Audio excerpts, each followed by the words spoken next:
Hello, my dear friends. Assalamu alaikum. Today I am going to tell you about the drawing and its techniques. It is very essential for you all because theoretical aspects are very important before starting practical. Before I start the discussion of drawing, I want to tell you about the art. Art, like morality, consists in drawing the line somewhere through which one can make the distinction between good art and ugly effort. Now we come to drawing. What is drawing? Drawing is the most immediate form of artistic expression, a way of capturing or studying a subject. It is a very rewarding activity. It is useful skill to learn whether you end up drawing the figure or something else.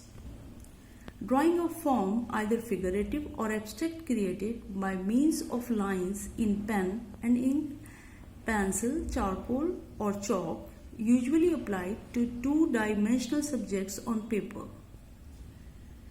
Drawing also refers to preparatory studies for compositions, portraits or still life of finished work in itself. There is an interlink in the process of drawing and painting. Refer abstract expressionism, brush drawing, chalk drawing, charcoal and computer art, crayon manners, graffiti art, and the work of illustration, and folk art, miniature, portrait, and live drawing, etc. Now we come to charcoal. Charcoal is the oldest drawing medium.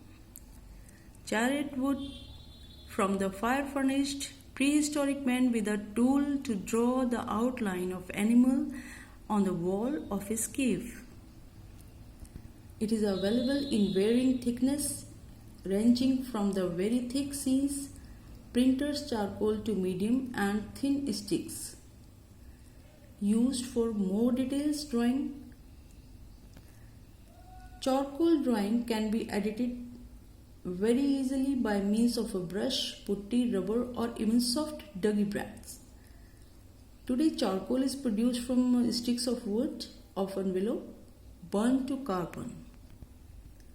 Used on frescoes from ancient times until the Renaissance, it was favored. The advantage of charcoal as a drawing material is that it is soft, gives a sympathetic but positive lines, and can be corrected easily if necessary. To exploit charcoal to the full, it should be used on a toned, slightly granular paper. This means that the black areas of tone will be broken up by the untouched cavities in the paper. Where the charcoal cannot reach, this gives a sparkle and spontaneity to the drawing. It is often very effective to use white chalk for highlight or to indicate where light is falling on toned paper. These combinations work particularly well. Now we take charcoal equipment and techniques. Surface, types of charcoal, stick charcoal, compressed charcoal, charcoal pencil, powder charcoal, putty and erasers. The technique. Lifting out is a technique for removing areas of tone. Second, pencil. A pencil can be used in a variety of ways but is most commonly employed in making a line. The result is a crisp, clear drawing. The first step learning to paint is to familiarize yourself with the basic principles of drawing, proportion, color and perspective to understand how to transfer what the eye sees onto paper. These are the tools of painting that provide the foundation on which personal style can develop. There are shapes and form, proportion, perspective, form and color. For drawing the basic and important principle, the pencil, which has a vital role in the field of drawing. Pencil and graffiti are very directed and simple media, easily transportable and fairly clean. They allow you to produce a large range of lines and marks, some of which are demonstrated here. They can also be erased and scraped away and they are ideal for figure drawing. Ordinary wooden pencil contain solid graphite, which is also available in stick and comes in degrees of hardness. Graphite sticks are very useful because being quite thick, they allow you to cover a large area in one stroke. We can also be sharp to a point, giving you the potential of a very thick or thick line. Try not to use a sharpener on your pencils because it tends to break the lead. First, a variety of soft hard, dark light grades to sharp number and fixatives number, and set of colored pencil, footy and gum eraser, knife and medium charcoal, compressed charcoal. Now we take pencil equipment and techniques. Varieties of pencil, pencil techniques, pencil effects and cross hatching. Pencil techniques. Due to short time, I would like to discuss this. Pencil techniques.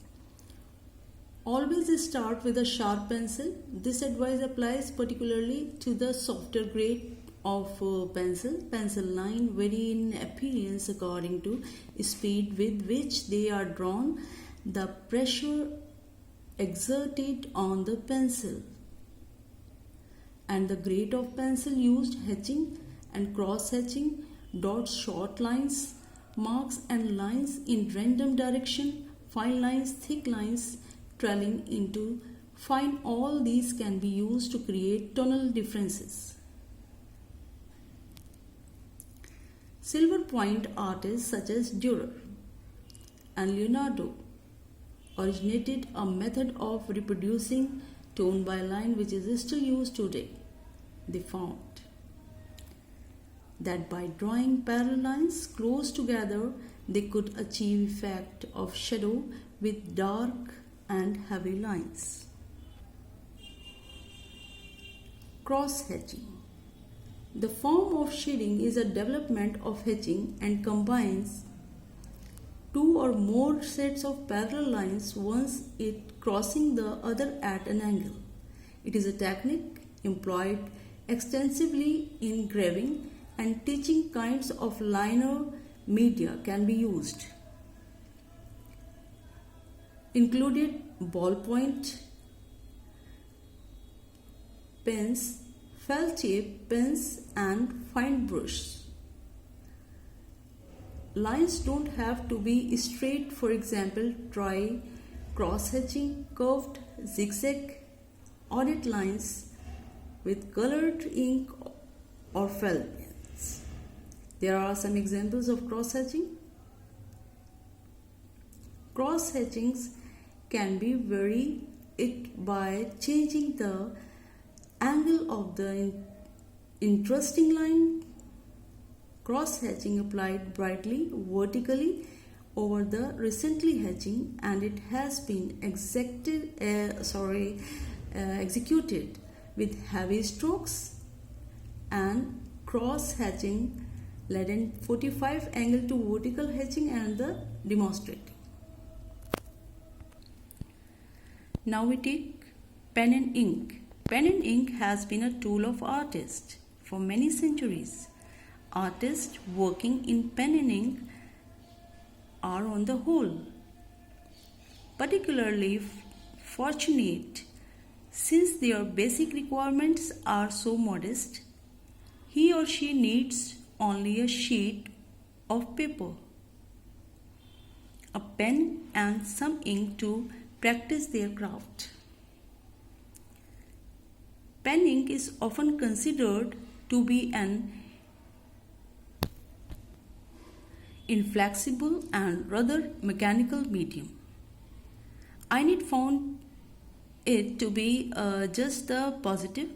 If you use the correct nib in your pen and approach your drawing in a relaxed way, you will find that it can be expressing and sympathetic.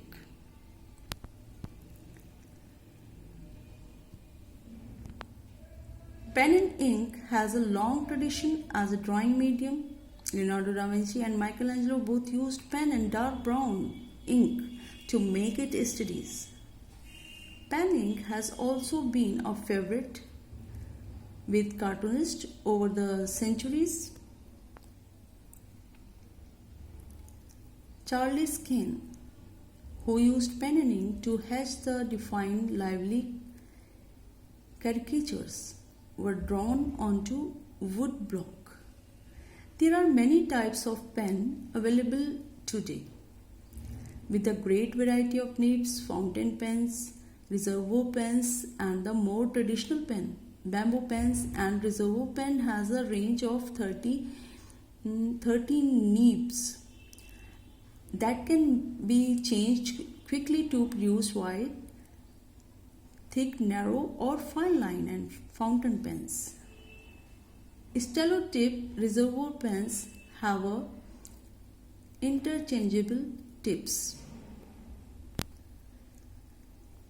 Brushes, Chinese brushes used with a Chinese ink. Stick can produce very thin, transparent washes. The ink stick is rubbed on a soapstone plate with distilled water until the color is as black or as gray as desired. In watercolor, tones come from applications of different washes. These can be used similarly in pen and ink drawing, but as an ink drawing is basically composed of lines. There are many techniques which make employed to convey depth of shadow and tonal variations.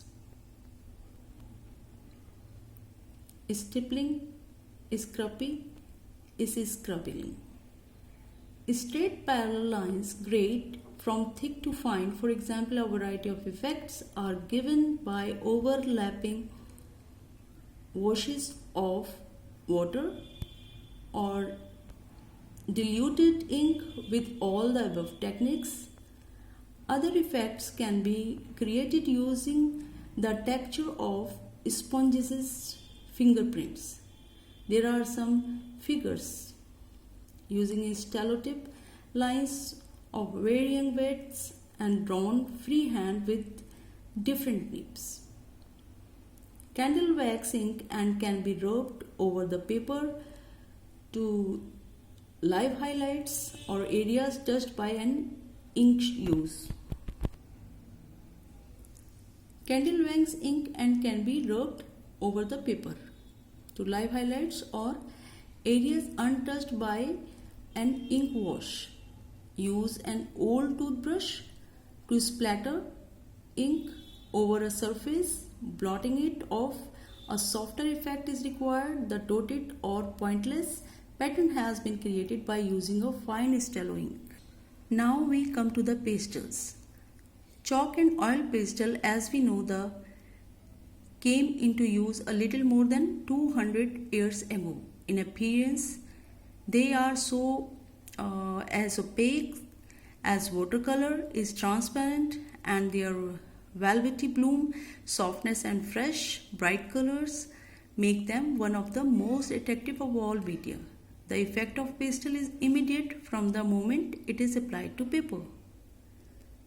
Soft pastel are very beautiful medium.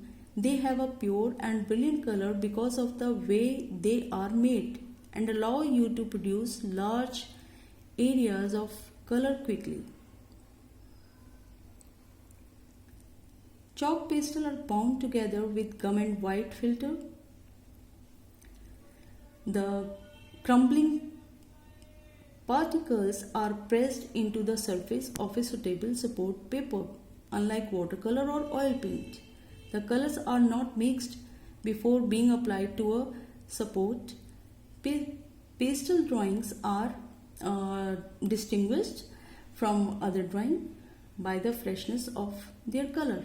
One should attempt to work in a way that makes use to particular qualities of pastel. It is no use trying to render fine detail with a stump of chalk. Work broadly and begin on a large scale with a sheet of paper big enough to allow the arm to move freely across the surface. There are two types of pastels. One is chalk pastels and second of oil pastels. Oil pastels are quite different from chalk pastel. They are softer and more malleable. Oil pastel can be scraped with the sharp edge of a blade, which gives the drawing a kind of a sculptural quality full.